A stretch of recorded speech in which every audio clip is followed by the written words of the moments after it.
सभी का स्वागत है एबीसी कोचिंग यूट्यूब चैनल में। इस वीडियो में क्लास 9th सब्जेक्ट हिंदी के most important BBI objective question देखने वाले हैं, जो कि आपकी बोर्ड परीक्षा के लिए काफ़ी महत्वपूर्ण है। तो सभी छात्र अंत तक बने रहें। बताए गए सभी क्वेश्चन आंसर को अपने कॉपी में नोट कर लीजिए और एग्जाम से पहले इसको अच्छे से रिविजन कर लीजिएगा। हो सके तो इसको अच्छे से याद कर लीजिएगा। और बच्चों, वीडियो को लाइक अपने सभी दोस्तों के साथ शेयर करते हुए चैनल पर पहली बार आए हैं चैनल को सब्सक्राइब करने के साथ बेल आइकन को प्रेस जरूर कर लीजिएगा। चलिए बच्चों, क्वेश्चन की ओर चलते हैं। देखिए बच्चों, सबसे पहला प्रश्न आप लोगों को दिया गया है गद्यांश है, ठीक है। इस गद्यांश को आप लोगों को ध्यान पर पढ़ना है और इसके सही विकल्प को आपको चुनना है। देखिए यहाँ पे दिया गया है कुसंग का ज्वर सबसे भयानक होता है। यह केवल नीति और सद्गति का ही नाश नहीं करता बल्कि बुद्धि का भी क्षय करता है। यदि युवा पुरुष की संगति यदि बुरी होगी तो वह उसके पैरों में बंधी चक्की के समान होगा, जो उसे दिन रात अवनति के गड्ढे में गिराती जाएगी। अवनति का मतलब ये हो गया कि उसे जो है बुराई के रास्ते में जो है लेते जाएगा। और यदि अच्छी होगी तो सहारा देने वाला बाजू के समान होगी, तो जो उसे निरंतर उन्नति की ओर उठाती जाएगी। आगे इसमें लिखा है कि इंग्लैंड के एक वैज्ञानिक को युवा अवस्था में राज दरबारियों में जगह नहीं मिली। इस पर जिंदगी भर वह अपने भाग्य को सहाराता रहा। बहुत से लोग तो इसे अपना बड़ा भारी दुर्भाग्य समझते, पर वह अच्छी तरह जानता था कि वह बुरे लोगों की संगति में पड़ता जो उसकी आध्यात्मिक उन्नति में बाधक होते हैं। तो इस प्रकार से आपका गद्यांश दिया गया है। चलिए अब इस गद्यांश से रिलेटेड जो प्रश्न पूछे गए उसको हम लोग देखते हैं। देखिए सबसे पहला इसमें प्रश्न दिया गया है कि सबसे भयानक क्या होता है। तो सबसे भयानक क्या होता है दोस्तों? कुसंग का ज्वर होता है, ठीक। ऑप्शन नंबर जो है 3 इसका सही आंसर होगा। अगला है कुसंग का अर्थ क्या होता है। तो कुसंग का अर्थ होता है खराब संगत या खराब संग। तो ऑप्शन नंबर 1 इसका सही आंसर होगा। अगला है कि किसका संगति यदि बुरी होगी तो वह अपना ही नाश करेगा। तो किसका? तो दोस्तों इसका आंसर होगा युवा पुरुष की। तो ऑप्शन नंबर 4 इसका जो है सही आंसर होगा। ऑप्शन चौथा जो इसका राइट आंसर होगा। अगला सवाल है कि इंग्लैंड के एक विद्वान को राज दरबारियों में जगह नहीं मिलने पर वह अपने भाग्य को क्यों सहराता रहा। क्योंकि दोस्तों उसका उत्तर हो जाएगा ऑप्शन नंबर 1, उससे ज्ञात था कि वह वहां बुरे लोगों की संगति में पड़ जाता, ठीक है। तो ऑप्शन नंबर 1 जो है इसका सही आंसर होगा। अगला सवाल है कि उन्नति का सही विलोम क्या होगा। तो उन्नति का सही विलोम होता है अवनति। यानी उन्नति का मतलब होता है कि आप जो है अच्छाई पर चलो और अवनति का मतलब होता है बुराई वाला, ठीक है, बुराई का रास्ता। तो यह क्या हो जाएगा? उन्नति अच्छा वाला हो गया और अवनति क्या होगा? बुराई वाला। तो इसका आंसर हो जाएगा ऑप्शन नंबर 4 हो जाएगा अवनति, ठीक है। अगला सवाल जो है फिर से गद्यांश दिया गया है। इस गद्यांश को आप लोग को अच्छे से पढ़ना है। और ये मैंने बताया कि ये वाला जो गद्यांश है गाछ वृक्ष वाला, ये हमेशा जो है एग्जाम में पूछा जाता है। इसको आप लोग अच्छे से रख लीजिएगा, ठीक है। चलिए आगे बढ़ते हैं। यहाँ पे अगला प्रश्न देखिए, इसका दिया गया है, कहता है गाछ वृक्ष का क्या अर्थ होता है। तो गाछ वृक्ष का अर्थ होता है दोस्तों पेड़ पौधा, ठीक है। ऑप्शन नंबर 3 इसका सही आंसर होगा। अगला है गाछ वृक्ष में के क्या नहीं होते हैं। तो गाछ वृक्ष के दांत नहीं होते हैं। ऑप्शन 2 इसका सही आंसर होगा। अगला है गाछ वृक्ष किसके द्वारा माटी के रसपान करते हैं। तो माटी से रसपान किसके द्वारा करता है? तो जड़ के द्वारा करता है। तो ऑप्शन ए जो है, ऑप्शन 1 जो इसका सही आंसर होगा जड़ के द्वारा। अगला है पेड़ कब मर जाता है। तो पेड़ को जो है अगर पानी नहीं मिला तो वो जो है मरने लगता है। तो इसका आंसर क्या हो जाएगा?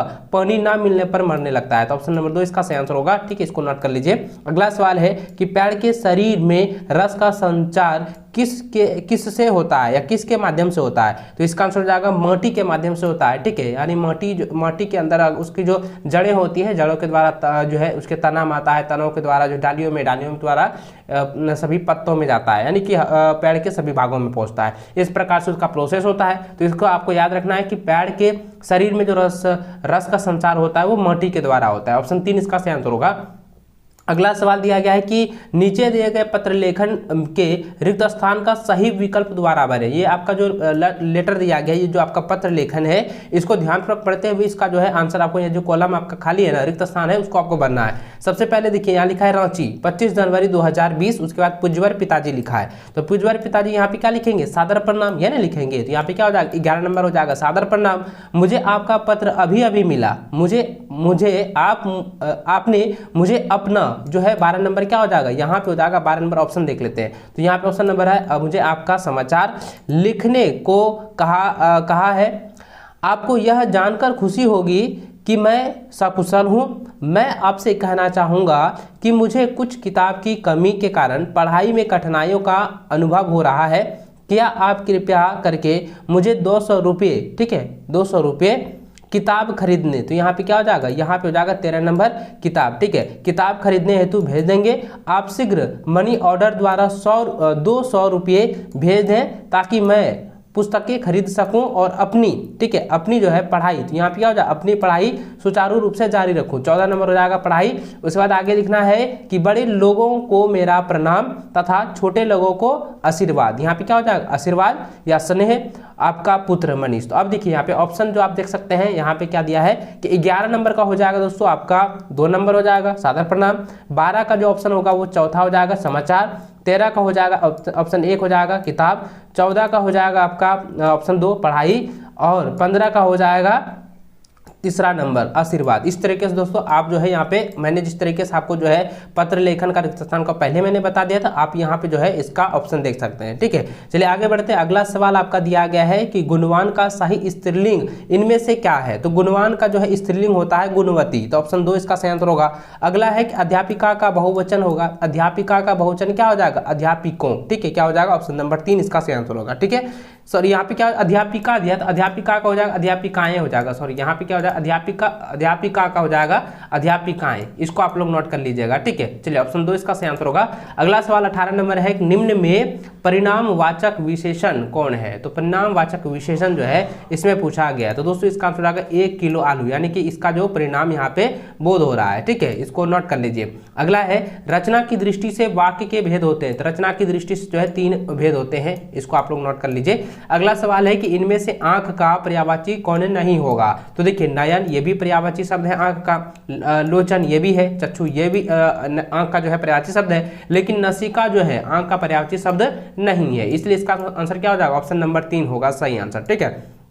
अगला दिया गया है नीचे लिखे वाक्यों में कर्ता के नेह चिन्ह का सही प्रयोग का वाक्य होता है। तो देखिए यहाँ पे मैंने आप लोगों को पहले भी बताया था दोस्तों, क्योंकि ने का जो बोध होता है ना, तो ये क्या होता है हमेशा जो है भूतकाल वाले वाक्य में होता है। अब यहाँ पे देखना है कि भूतकाल वाला वाक्य कौन सा है, जैसे कि यहाँ देख सकते हैं लिखा है कि मैंने रोज पढ़ाई की, ये क्या है भूतकाल है, ठीक है। यहाँ पे भूतकाल यानी पास्ट वाला जो है यहाँ पे वाक्य का यहाँ पे सेंटेंस का जो है प्रयोग किया गया है, तो यही इसका आंसर हो जाएगा, क्योंकि मैंने रोज पढ़ाई की है, इसमें क्या है कि कर्ता के ने चिन्ह का सही प्रयोग हुआ है, तो ऑप्शन 2 इसका सही आंसर होगा।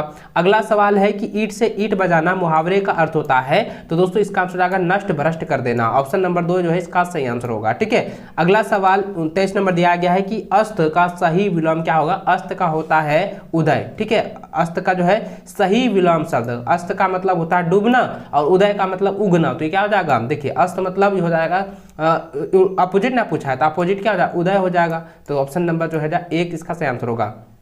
अगला है कपट कपाट का सही अर्थभेद शब्द कौन सा होगा। देखिए कपट का होता है धोखा और कपाट का होता है दरवाजा, ठीक है, तो यहाँ पे देखिए क्या हो जाएगा, ऑप्शन नंबर 2 हो जाएगा धोखा दरवाजा, इसका सही आंसर होगा, ठीक है। अगला सवाल दिया गया है नीचे दिए गए वाक्यों में संयुक्त वाक्य का सही उदाहरण चयन कीजिए। तो संयुक्त वाक्य यहाँ पे पूछा गया है ना, तो संयुक्त वाक्य तो मैंने आपको पहले बताया था कि उसमें जो है 2 वाक्य मिला रहता है, जैसे कि यहाँ पे देख सकते हैं ऑप्शन नंबर 2 में दिया गया है कि उसने खाना खाया और सो गया, ये जो है संयुक्त वाक्य का सही उदाहरण है, तो ऑप्शन 2 इसका सही आंसर होगा।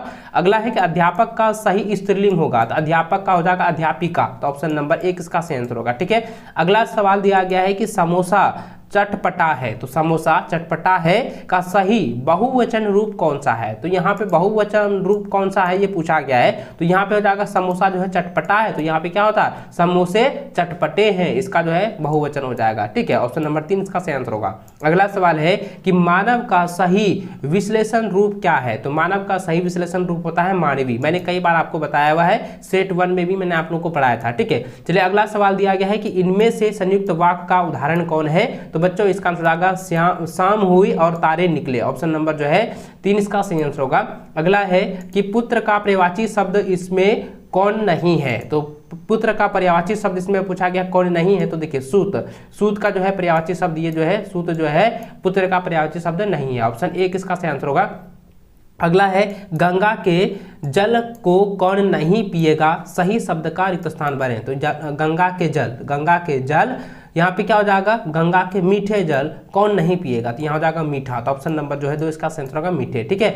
अगला सवाल दिया गया है कि घी के जलाना मुहावरे के सही शब्द का रिक्त स्थान भरें। तो यहाँ पे घी के क्या हो जाएगा, घी के दिए जलाना, ठीक है, तो यहाँ पे हो जाएगा दिया। तो ऑप्शन नंबर 3 इसका सही आंसर होगा। अगला सवाल है कि आयात का सही विलोम क्या होता है। आयात मतलब होता है आना और निर्यात मतलब होता है जाना। तो आयात निर्यात जिस तरह कहते हैं आदान प्रदान जिसको हम कहते हैं, तो आयात का हो जाएगा उल्टा निर्यात। ऑप्शन नंबर जो है 2 इसका सही आंसर होगा। अगला सवाल दिया गया है कि अन्य और अन्य का सही अर्थभेद शब्द कौन सा होगा। तो देखिए दोस्तों, अन्न का होता है क्या, अन्न मतलब होता है अनाज और अन्य का मतलब होता है दूसरा। तो क्या हो जाएगा, अन्य इधर हो जाएगा अनाज और अन्य क्या हो जाएगा दूसरा। तो यहाँ पे किस में होगा, तो ऑप्शन नंबर 4 हो जाएगा अनाज और दूसरा, ठीक है। चलिए अगला सवाल 35 नंबर दिया गया है कि इनमें से कौन सा वाक्य शुद्ध है। तो कौन सा वाक्य जो है शुद्ध यहाँ पे है, तो पूछा गया दोस्तों, तो इसका आंसर हो जाएगा हमें क्या करना चाहिए, ये जो है शुद्ध वाक्य है, ठीक है। ऑप्शन 3 इसका सही आंसर होगा।